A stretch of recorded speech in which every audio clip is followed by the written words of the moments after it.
Not, he says, starting off this clip on halfway through the sentence that he was saying, just to really fool anyone, turning on out of the blue. You won't know I'm going to, so we're still on this chapter here. Instinctively, Electrode shoots. Let's just back it up a little bit, shall we? Okay, so, but Max just wants to be left alone. In our last exciting installment of The Amazing Smeller Man, the Electrode adventure in chapter 4. Max, whatever his name was, has just been given electrical powers. Go watch the video. It's 2 video clips back. But Max just wants to be left alone. He had never wanted these powers to start with, and they were giving him epilepsy now. He tries to run away, but is caught in the glare of his own elbow lights and runs into a lamppost, which comes on, and he gets a huge electric shock.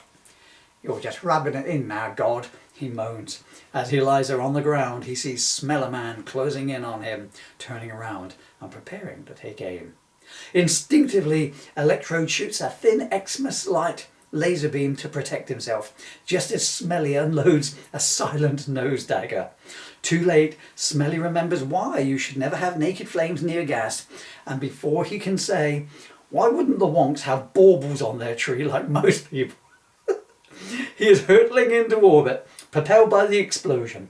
Worse, he has been propelled through a flock of migrating geese, and he now has feathers in his costume, and something biting him where he'd rather it didn't. Sorry about this, little goose, he says, as he unleashes a couple of quick parpers, which causes the goose to relinquish its grip and fall away.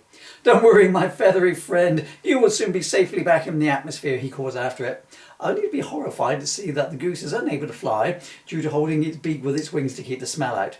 Smelly watches aghast as the bird plunges back to earth, and aghast times 2 as it crashes through the roof of the hospital, down through 3 ceilings, on the head of his Aunt May, just as she comes out of her coma. This just hasn't my bloody week, she mumbles, as she becomes the latest in the string of unsolved Gandersides.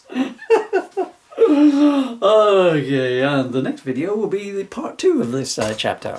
This is